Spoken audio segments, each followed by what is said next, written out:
Welcome back to the channel, everybody. I'm Wes with Dad Does Adventure, and today we are talking about ultralight backpacks.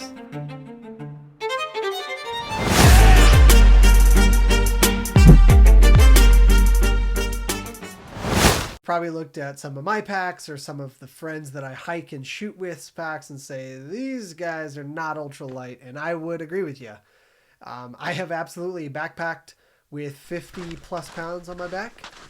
And enjoyed every minute of it. I tend to like a lot of the luxuries of life, but a couple things have happened. Deuter, who I am partnered with, came out with an amazing ultralight pack that I was super curious. It comes in at just a little over 2 pounds, and I wanted to give an ultralight setup a chance, and I don't think I'm going back. So in this video, I wanted to break down the pack and everything I put in it that I think I could be absolutely sustainable for 3 to 5 days, and I'm under 20 pounds. Now, before I get crucified in the comments, I just want to let the record show I understand that technically I'm not ultralight. So we're going to call this video Ultralight for Wes.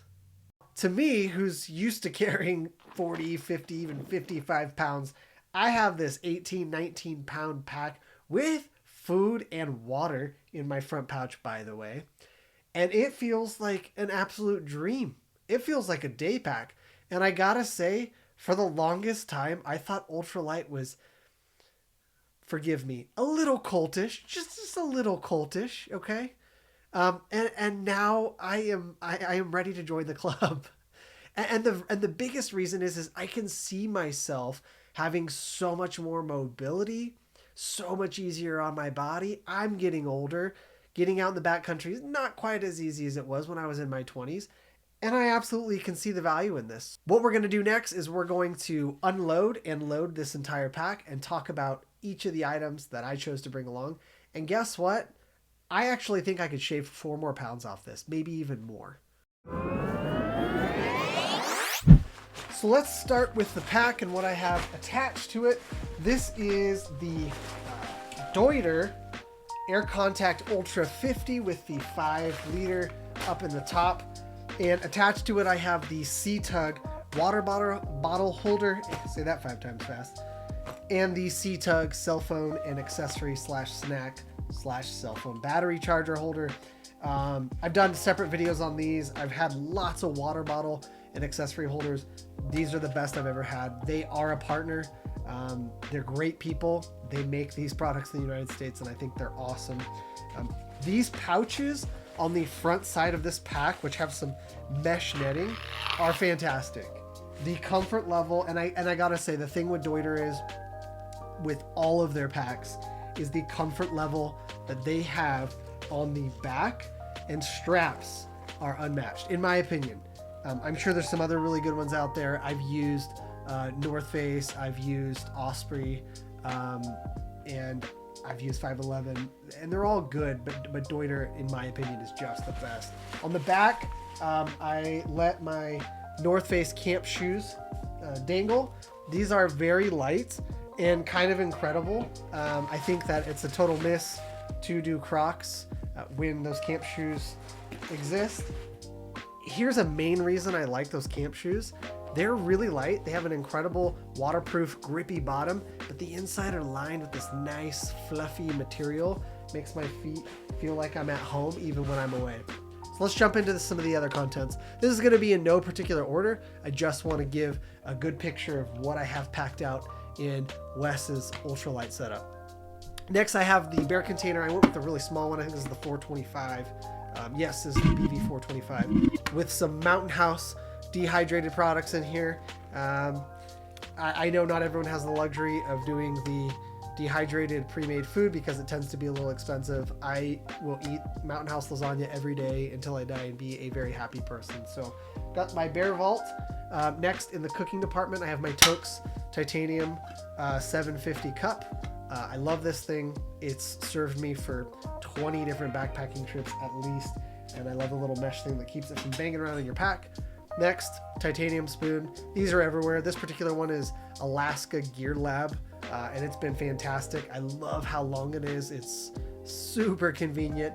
And I used to bring 2, like a spork and a spoon. I don't do that anymore. I just need one, and it's super light. Obviously, fuel canister. This is totally essential. I just did a video about this little BRS burner. There are lots of little teeny ultralight minimalist burners. This one is my favorite, and it's 17 bucks. I do want to try some of the other ones, like MSR and a couple of the ones that have been recommended to me. So eventually I'll get to that. For me, in the backcountry, coffee is life. This C2 Summit collapsible X-Brew Coffee setup is so fantastic. It is extremely light and durable, and all I have to do is position it over my Toaks Cup, put the coffee grounds in a little baggie, and the filter comes out. You can wash this, pop it in, put the grounds in, pour it right over your cup once the water's at the desired temperature. Best backcountry cup of coffee that I've had. Next, for water filtration, I know a lot of folks bring larger water filters. I love this MSR Trail Shot. This thing has been, my brother actually got this way back in the day, and I had a big pump from another brand, and I ended up moving to this, and I've never gone back. It's great for ultralight running for me, but this thing is amazing for backpacking. And it's just a habit for me, I always bring tabs, just in case. If I have a huge problem with this, I don't want to be 8 miles back and not have the option to have water. So in a pinch, this little teeny bottle of tabs work. I have a friend that brings bleach and knows the exact ratio. I don't do that. I don't recommend it, but if you are confident in your ratios, it seems like a really good, inexpensive option. Adventure medical kits, in my opinion, they're the best because they think of just about everything. It's in a waterproof pouch, and it's extremely light. You can make a homemade one, and it can be fairly light and inexpensive, but in my opinion, for the money, this is a no-brainer. So now that we're going to get into a few more things before we jump into the electronics and wipes, I'm spoiled. I don't bring toilet paper. To me, it's worth the extra, especially in the backcountry with dehydrated food. Sunscreen. I bring this Benchmade knife. It's one of the lighter knives. I did have Benchmade's polymer based, I think it's called the Scout. I'll put it in the text in this video. But I have since upgraded to this Benchmade Osborne, and I really, really like it. It's a little longer. I do cut food with it or fish or whatever I'm doing in the backcountry. It's still pretty light, and Benchmade just makes some of the best knives out there.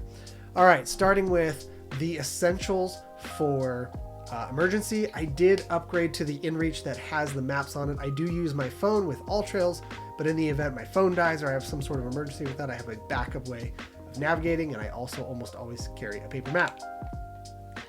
Ampex, who was a partner of ours for a long time, makes all of the electronics that I carry. I have a Ampex phone charger that works extremely well. I can usually get a handful of charges out of this thing, and it's really light. I have an Ampex headlight. It's rechargeable. I know some folks like the insert battery headlamps because of reliability. I've never had an issue with this, and it hooks up to this in the event, and I carry a little cord. And then this is more of a luxury item, but it's so light, and I've gotten really used to it. This is a tent dome light. I hang this thing up in the top of my tent, and I click it on, and it stays bright for a really long time. So I could use it for probably 10 days straight or 5 days straight, especially with a little charging pack that I have. And what it does is when I get to camp, I put it in there, and as it gets dark, I click on it, and it illuminates my tent and almost acts as like a camp light. So I got my headlamp, I'm out by the fire or in my chair doing whatever, and this is back at home base, helps me get into bed easier. To me, no brainer, worth the wait. Some folks will disagree. That's the beauty of this whole event, backpacking, adventuring. Everyone gets to do it their own way. Moving into sleep and other gear, starting with my pad. I do have an Ampex Ultralight inflatable pad. This thing's been fantastic. Their self-inflating insulated pad is literally the best pad I've ever slept on, but it's a little heavy, so when I'm going lighter, this is what I use. I also use the Ampex 20 degree bag. They were a partner of ours, and I still love them to death. And I will say I have a North Face Cat's Meow bag, and genuinely speaking, in every way, this bag destroys it. It is comfort level, way warmer. They've thought of everything. They have external phone pockets. They have a flap that cuts the heat from going out the front of your neck. It is just a fantastic bag. I have never been happier with a sleeping bag than the nights that I've had with my Ampex bag.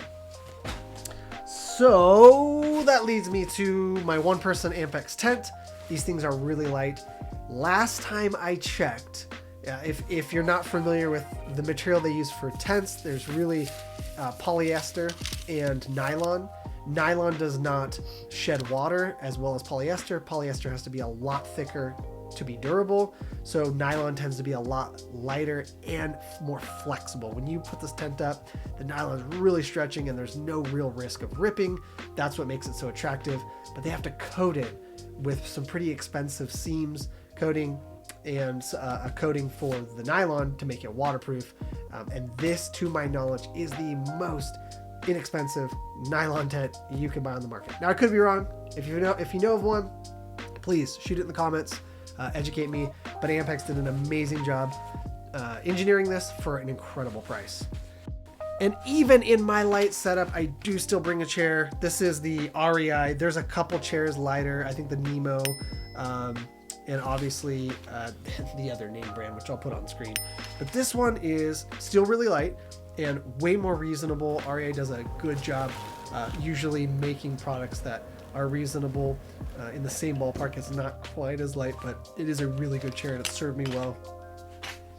So the last two items are my puffy and my rain gear. I do always bring a little rain gear, especially in the Eastern Sierras.